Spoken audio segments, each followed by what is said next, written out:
Vote কেন্দ্রে প্রবেশে বাধা 46.4 আর জাল ভোট দিয়েছে 21.4। এটা তো প্রত্যাশিত ছিল না। যতটা ভালো ভোট আমরা মনে করছিলাম, শান্তিপূর্ণ ছিল দৃশ্যত, ভোট দিতে পেরেছে, কিন্তু ভোটের যে পরিসংখ্যানটা বের হয়ে আসছে তাতে কিন্তু এর আলামতটা ভালো না। টিআইবি আজকে আনুষ্ঠানিকভাবে কিছু তথ্য প্রকাশ করেছে, তাতে ভোটারদের কেন্দ্রে প্রবেশে বাধা 46.4%, জাল ভোট দিয়েছে 21.4%। এটা তো অনেক বড়। ভোট গ্রহণের আগেই ব্যালটে সিল দিয়েছে 14%। সম্ভবত প্রতিপক্ষের এজেন্টকে প্রবেশে বাধা দেওয়া হয়েছে 14.3%। দর্শক, আমার মনে হয় যে আমি তথ্যগুলো আবার বলি আপনাদেরকে, যে এখন এই যে টিআইবি পরিসংখ্যানটা দিল, এটা কিন্তু খুবই বিপজ্জনক পরিসংখ্যান। নির্বাচন পরবর্তী সহিংসতা 125টি, আচরণবিধি লঙ্ঘন 99% প্রার্থী আচরণবিধি লঙ্ঘন। ভোটারদের কেন্দ্রে প্রবেশে বাধা 46.4%, জাল ভোট দিয়েছে 21.4%। জাল ভোট। ভোট গ্রহণের আগেই ব্যালটে সিল দিয়েছে 14.3%। হাইকোর্ট। প্রতিপক্ষের এজেন্টকে প্রবেশে বাধা দেওয়া হয়েছে 14.3%। দর্শক, এই পরিসংখ্যানটা মানে বর্তমান প্রেক্ষিতে যে ভালো নির্বাচন, সেই নির্বাচনের গায়ে কিন্তু কালিমা লেপন করে দিল কিন্তু। এবং টিআইবি তো যেন তেন প্রতিষ্ঠান না, ট্রান্সপারেন্সি ইন্টারন্যাশনাল বাংলাদেশ, তার একটা গ্রহণযোগ্যতা আছে। এবং তারা অতীতেও আওয়ামী লীগ আমলেও এমন কিছু দুর্নীতির তথ্য চিত্র দিত, যেটা নিয়ে সরকারের কাপাকাপি শুরু হতো এবং টিআইবি কে যা তা বলা হতো এটা বিএনপির অঙ্গ সংগঠন অমুক্ত। কিন্তু এখন এই ঘটনাটা কি? প্রতিপক্ষের এজেন্টকে প্রবেশে বাধা দেওয়া হয়েছে 14.3%। এটা তো ভালো, অনেক বড় সংখ্যা। তারপরে ভোট গ্রহণের আগেই ব্যালটে সিল হয়েছে যে সংখ্যাটা, তো অবাক করার মতন। দর্শক, এটা তো মানে বিশ্বাস করাই কঠিন। নির্বাচন পরবর্তী সহিংসতা হয়েছে 125টা, সংখ্যাটা অনেক বেশি। আর আচরণবিধি লঙ্ঘন তো মোটামুটি সবাই করছে, এটা বোঝা যাচ্ছে। ভোট কেন্দ্রে প্রবেশে বাধা 46.4 আর জাল ভোট দিয়েছে 21.4। এটা তো প্রত্যাশিত ছিল না। ভালো ভোটের এই যে মানে ঢেকুর তুলছিলাম আমরা এই একদিন, কিন্তু এই পরিসংখ্যানগুলি তো খুবই মানে ভালো ভোটের পক্ষে না। তার মানে আমরা রাজধানীর মানে বা শহরগুলোর যে চিত্রগুলো দেখছি, গ্রামাঞ্চলে প্রত্যন্ত অঞ্চলের চিত্র তেমনটা ছিল না। মানে যেখানে মূল পক্ষ আর কি, যার নিয়ন্ত্রণ দাপট বেশি ছিল, সেখানে ব্যাপকভাবে কারচুপি হয়েছে, জাল ভোট হয়েছে। এই যে ভোটের আগেই ব্যালটে সিল দিছে 14.3%। এই তথ্যটা মাথায় রাখার দরকার, নির্বাচন কমিশনের তদন্ত করা দরকার এবং এখান থেকে শিক্ষা নেওয়া দরকার। কারণ এই পরিসংখ্যানটা কিন্তু প্রতিপক্ষরা কিন্তু অস্ত্র হিসেবে ব্যবহার করবে। যেমন ওই যে দিনের ভোট রাতের পরিসংখ্যান সহ আওয়ামী লীগ আমলের এই 3টা নির্বাচন সারা বছর ব্যাপী কিন্তু ক্যাম্পেইন হয়েছে এবং আওয়ামী লীগ সরকারের ভিত্তিটাকে দুর্বল করে দিয়েছে। এখন এইটার যে চিত্রটা, এইটা অবশ্য যেহেতু ক্ষমতায় ছিল না বিএনপি বা জামাত, সুতরাং একটাই সেফ সাইট যে এটা সরাসরি বিএনপিকে দোষারোপ করা যাবে না, জামাতও করা যাবে না। কিন্তু আবার এটাও ঠিক, দুই দল মিলেই যে কাজটা করছে এটা আবার পরিষ্কার। সেই ক্ষেত্রে হয়তো রাজনৈতিকভাবে এটা খুব একটা সমস্যা হবে না, কোনো পক্ষই এটা নিয়ে মাঠে নামবে, আন্দোলন করবে, হইচই করবে তা না। কিন্তু সামগ্রিকভাবে ভালো নির্বাচনের জন্য, সুন্দর সুষ্ঠু নির্বাচন, যেটা ইউরোপীয় ইউনিয়ন বলে গেল যে এই নির্বাচনটা শান্তিপূর্ণ হয়েছে, সুষ্ঠু অবাধ নিরপেক্ষ হয়েছে এবং এটা একটা ভালো উদাহরণ হিসেবে প্রতিষ্ঠিত হলো, বিশ্বাসযোগ্য নির্বাচন হিসেবে যে সার্টিফিকেট গুলো দিল, টিআইবির এই পরিসংখ্যানের সাথে কিন্তু এটা মিলছে না। এটা কিন্তু অ্যালার্মিং, বলে রাখলাম। আপনারা জানেন যে বাংলাদেশের আমাদের 2026-এর জাতীয় সংসদ নির্বাচন অনুষ্ঠিত হয়েছে এবং এই নির্বাচনে বাংলাদেশ জামাত ইসলামী এই সর্বপ্রথম জাতীয় সংসদের সর্বোচ্চ সিট পেয়ে নির্বাচিত হয়েছে এবং গণমানুষের ভালোবাসায় সিক্ত হয়েছে। বাংলাদেশে এর আগে বিভিন্ন রাজনৈতিক দল দেশ পরিচালনা করেছেন এবং নতুন সরকার যারা গঠিত হতে যাচ্ছে এবার, সেটা পূর্বের সরকারেরই অংশবিশেষ তথা বিএনপি এর আগেও সরকার গঠন করেছে, নতুন করে আবার তারা সরকার গঠন করবে, যেটা তারেক রহমান সাহেবের নেতৃত্বে গঠিত হচ্ছে। আমি বলেছি যে বাংলাদেশ জামাত ইসলাম হেরেও জিতে গিয়েছে, এর কয়েকটা কারণ আপনাদেরকে বলতে চাই। সেটা হচ্ছে জামাত ইসলামের হারার কি আছে। জামাত ইসলামের আগে কতগুলো সিট পেয়েছে আর এই বছর তারা কি সিট পেয়েছে। জামাত ইসলামী এর আগে কখনো প্রধান বিরোধী রাজনৈতিক দল হিসেবে ছিল, আর এইবার তারা প্রধান বিরোধী রাজনৈতিক দল হিসেবে ক্ষমতায় এসেছে, মানে তারা বসেছে।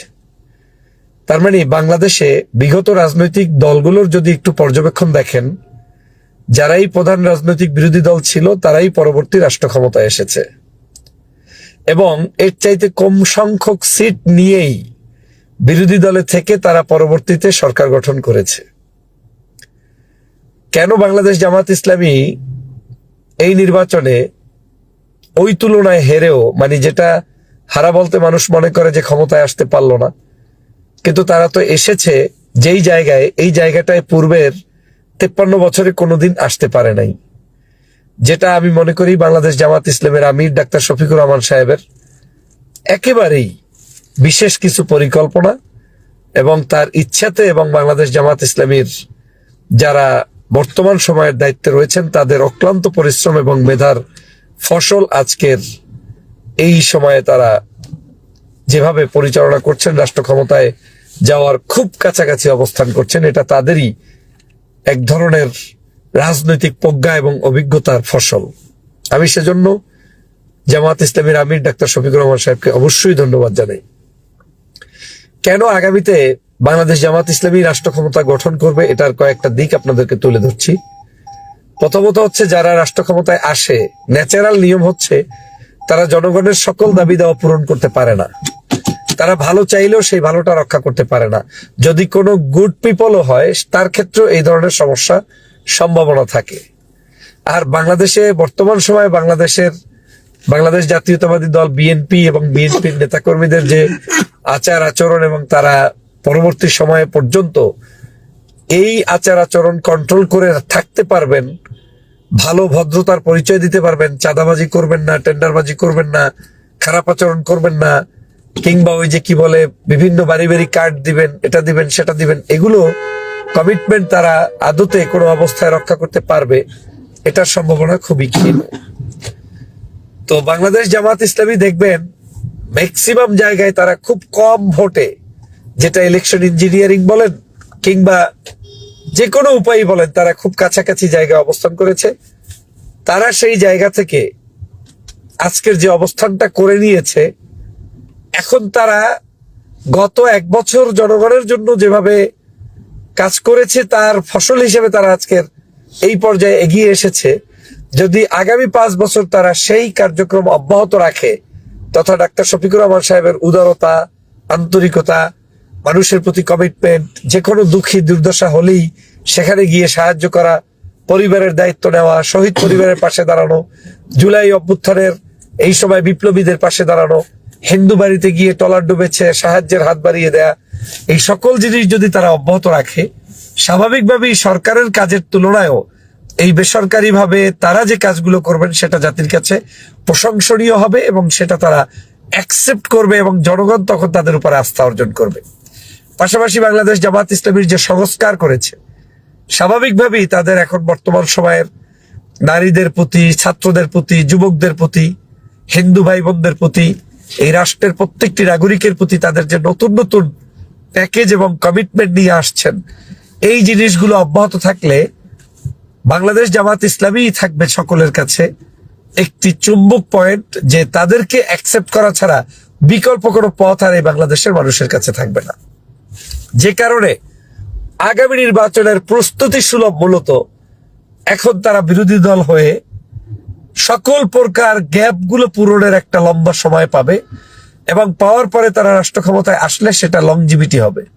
মানুষ তাদেরকে সেই জায়গায় বসানোর সুযোগ পাবে, এবং বসালে তারা মানুষের আশা আকাঙ্ক্ষা পূরণ করতে পারবে। ধরে নেওয়া যাক এইবারের নির্বাচনে বাংলাদেশ জামাত ইসলামী স্বাভাবিকভাবে ক্ষমতায় আসতো, কিন্তু তর্কের খাতিরে ধরে নিলেন যে আসলো, কিন্তু এসে মানুষের যে প্রত্যাশা, হাজার হাজার মানুষ, লক্ষ লক্ষ মানুষ বিভিন্ন জায়গা থেকে তাদের প্রতি যে চাহিদা, সেই চাহিদাটা এই মুহূর্তে যদি তারা পূরণ করতে ব্যর্থ হতো, তাহলে জামাত ইসলামের প্রতি মানুষের যে আবেগ টান, সেই জায়গাটা একটু হলেও ভাটা পড়তো। অন্যদিকে কেউ কেউ মনে করতেন যে তাহলে জামাতকে টেনে হিসছে কেউ তুলে নিয়ে আসছে কিনা, এ ধরনের এক ধরনের মন্তব্য হয়তো কেউ না কেউ করে ফেলতে পারতেন। কিন্তু জামাত যেই জায়গাটা থেকে এখন যাচ্ছে, এই জায়গাটা থেকে তারা যদি চলমান রাখতে পারে, তাহলে আগামীতে তারা যখন রাষ্ট্র ক্ষমতায় আসবে, অটোমেটিক বর্তমান যারা রাষ্ট্র ক্ষমতায় আসছে তারা তখন জাতির কাছে কালার হয়ে গিয়ে এমনিতেই তাদেরকে পড়ে যেতে হবে। পড়তে গিয়েই তখন জামাতের বিকল্প আর এই দেশে কেউ থাকবে বলে আমার কাছে মনে হচ্ছে না। তো জামাত এখন ট্রেনিং নেওয়ার সুযোগ পাবে, নেক্সট নির্বাচনের জন্য প্রস্তুতির সুযোগ পাবে। পাশাপাশি বর্তমান সরকার যারা আসবে তারা এই সময়টাতে দুর্নীতি, দুষ্কৃতি, অন্যায়, অবিচার করে, জুলুম নির্যাতন করে মানুষের কাছে আবার ওই ফ্যাসিস্টদের কাছাকাছি কোনো একটা জায়গায় অবস্থান করার কারণে তারাও এখান থেকে ঝরে পড়বে, এবং পরবর্তী বাংলাদেশটা জামাত ইসলামের জন্য সঠিকভাবে নেতৃত্ব দেওয়া সহজ হবে। আমি সে কারণেই বলেছি হেরে গিয়েও জিতে গিয়েছে বাংলাদেশ জামাত ইসলাম। কারণ হচ্ছে এই হারাটার মধ্য দিয়েই তাদের জন্য আগামীর বাংলাদেশ বিনির্মাণের একটি নতুন পরিকল্পনা, বন্দোবস্ত তৈরি হবে, যেটা জামাত ইসলামকে যুগ যুগ ধরে সামনের পথে এগিয়ে নিতে সাহায্য করবে। কেউ কেউ ভাবতে পারেন নতুন কিছু চলে আসবে কিনা, না, বাংলাদেশে আর ফেসিবাদ ফিরে আসার সুযোগ নেই। আপনারা প্রমাণ পেয়েছেন যে এই নির্বাচনে অংশগ্রহণ করেছে জাতীয় পার্টি, একদম ভেনিশ হয়ে গিয়েছে, শেষ। এটাকে রেখেছিল কারা আমি জানি না, কিন্তু রেখেছে, তারপরেও কিন্তু তারা অফিসিয়ালি তারা এখান থেকে শেষ হয়ে গিয়েছে, ধ্বংসপ্রাপ্ত হয়েছে। বাংলাদেশের রাজনীতিটাকে যদি সত্যিকার অর্থে টিকিয়ে রাখতে সুন্দরভাবে চায়, বিএনপিও যদি বুদ্ধিমান হয়, তাহলে তাদের উচিত হবে জামাত আর বিএনপি এই দুইটা রাজনৈতিক জোটের মধ্যেই আগামীর অন্তত 20-30 বছরের রাজনীতি পরিচালনা করা। কারণ আপনাকে কোনো না কোনো বিরোধী দলকে মেনে নিতেই হবে। ধরেন এখন বাংলাদেশে বিএনপি রাষ্ট্র ক্ষমতায় এসেছে, বিরোধী দল জামাত আছে। আজকের এই বিরোধী দল জামাত ছাড়া আওয়ামী লীগও থাকতেই পারতো, অসম্ভব কিছু না। কিন্তু সেই জায়গায় জামাত আছে, সেটা বিএনপির জন্য সেফ এক্সিট দেন আওয়ামী লীগের চাইতে অবশ্যই। আবার যদি এই জায়গায় 5 বছর পরে বিএনপি পড়ে যায়, স্বাভাবিকভাবে আওয়ামী লীগ বা অন্য কেউ থাকতো, তো সেই জায়গায় যদি আপনার জামাত ইসলাম রাষ্ট্র ক্ষমতায় আসে, বিএনপি বিরোধী দল থাকে, আমি মনে করি তার জন্য সেটা সেফ এক্সিট। বাংলাদেশের প্রেক্ষাপটে একটা ঐতিহাসিকভাবে শক্তিশালী বিরোধী দল প্রয়োজন ছিল, সেই বিরোধী দলটা কিন্তু এখন বাংলাদেশে তৈরি হয়েছে। জাতির ভালোবাসা নিয়েই বিরোধী দলটা তৈরি হয়েছে। এমন নয় যে গোলাম মোহাম্মদ কাদেরের মতো জাতীয় পার্টিকে বানিয়ে তারপরে একটা বিরোধী দল তৈরি করা লেগেছে, এমনটা নয়। বরং এখন এমন অবস্থা তৈরি হয়েছে, আজকের বিরোধী দল যদি চায় যে সরকার ভালো কাজ করতে পারবে না, আমি চ্যালেঞ্জ দিয়ে বলছি বিএনপির পক্ষে রাষ্ট্র চালানো সম্ভব না, কোনোভাবেই সম্ভব না। কারণ বাংলাদেশের যতগুলো শহরে বর্তমান সময়ে নির্বাচিত প্রতিনিধি আছে বিএনপির, সবগুলো শহরে 5,000, 3,000, 2,000, 1,000 ভোটে কম পেয়েছে, কাটাছিটা হোক আর এমনি হোক, সেখানে তাদের জামাত ইসলাম বা অন্য দলের প্রার্থীরা কিন্তু সেখানে দাঁড়িয়ে আছে। ঢাকার মতো জায়গায় এখন জামাত ইসলামের সিট কনফার্ম করা আছে, প্রত্যেকটা বিভাগীয় শহরে তাদের এখন এমপি আছে। এরপরে তারপরে যখন সংসদের যে নতুন সংস্কার হবে, সেই সংস্কারের উচ্চকক্ষ, নারী এমপি, তারপরে আপনাদের বিভাগীয় নির্বাচন, ইউপি নির্বাচন, লোকাল নির্বাচন, এই সবগুলো হয়ে গেলে এমন একটা ব্যালেন্স রাষ্ট্র হবে যেখানে আপনি চাইলেই উল্টাপাল্টা করতে পারবেন না, আমি মনে করি। অতএব আগামীর রাজনীতিতে জামাত জিতে গিয়েছে, এবং জামাতের জন্য এখন একটা অফুরন্ত সুযোগ জনতার জন্য কাজ করে যেই জায়গাগুলোতে আমাদের গ্যাপ রয়েছে, সেই গ্যাপগুলো পূরণ করে তারা আগামীর রাষ্ট্র ক্ষমতার জন্য প্রিপারেশন নেয়া, এবং নিশ্চিত থাকেন ইনশাআল্লাহ আগামীর রাষ্ট্র ক্ষমতায় জামাতকেই যেতে হবে বাই নেচার আর যে কোনো মূল্যে, কারণ এর বিকল্প কিছু নেই। তবে বিএনপি যদি এই 5 বছর পূর্ণাঙ্গ ক্ষমতায় থাকতে চায় তাহলে তাদের বুদ্ধিমানের কাজ হবে, তারা এই জামাত ইসলামকে আজকে যেভাবে ওয়েলকাম জানিয়ে দেখা করে এসেছেন, রাজনৈতিক মঞ্চে অনেক বক্তব্য থাকবে, কিন্তু সাক্ষাৎ ভালোবাসা দেখা সাক্ষাতের মধ্য দিয়ে অন্ততপক্ষে আপনি এতটুকু জায়গায় নিশ্চিত থাকলেন যে একে অপরে দেশের সাথে এক হওয়া যায়, সেই কাজটা কিন্তু আমি মনে করি বিএনপির পক্ষ থেকে হওয়া উচিত আরো বেশি। কারণ যদি তারা এই 5 বছর আরামে থাকতে চায়, কিন্তু 5 বছর পর জামাত আমার থেকে ক্ষমতা নিয়ে যাবে এই ভয়তে যদি আপনি এখনই জামাতের উপরে নিধন চালান, অত্যাচার চালান, জুলুম করেন, বাড়িঘরে হামলা করেন, যেটা হয়েছে গত 2-3 দিন, এরকম করলে এই 5 বছরটাই আপনি আরামে থাকতে পারবেন না, স্পষ্ট পারবেন না। মিছিল মিটিং শুরু হয়ে যাবে, অর্থনৈতিকভাবে আপনি দুর্বল হয়ে পড়বেন, আপনার রাষ্ট্রের গার্মেন্টস ফ্যাক্টরি, বিভিন্ন জায়গায় শিক্ষা প্রতিষ্ঠান বন্ধ হয়ে যাবে, হরতাল, লং মার্চ এগুলো আপনার জন্য ক্ষতিকর কারণ বয়ে আনবে। অতএব আপনি ক্ষমতায় থাকতে চাইতে হইলেও জামাতকে সাথে রাখতে হবে, ক্ষমতা থেকে আপনি পড়ে গেলেও এই জামাতকেই সাথে রাখতে হবে। অতএব আমি সে কারণে বলছি, জামাত হেরে গিয়েও জিতে গিয়েছে। আসলে জামাত হারে নাই, জামাতকে যে কোনো কৌশলে হারানো হয়েছে, কিন্তু এই হারাটাও আমি মনে করি জামাতের জন্য কোনো লজ্জার বিষয় নয়, বরং জামাত জিতেই গিয়েছে। জামাতের লসটা কোথায় বলেন? জামাতের ইতিহাসে এত বড় ভূমিধস বিজয় কোনোদিন হয়েছে? কোনো সময় হয় নাই, কোনো আমলে হয় নাই। জামাত জোট করেও যদি কোনো জায়গায় ক্ষমতায় আসতো, আপনি কি মনে করেন জামাত জোট করে কারোর সাথে আসলো যে আমি বিএনপির সাথে জোট করেছি? যত বড় জোট হোক, তাকে কি 70টা আসনে এই মুহূর্তে কেউ ছাড়তো না। তাহলে জামাত এককভাবে এসেছে, আর কেনই বা আপনার পাও ধরে আমাকে 12 মাস রাজনীতি করতে হবে? দরকারটা কি?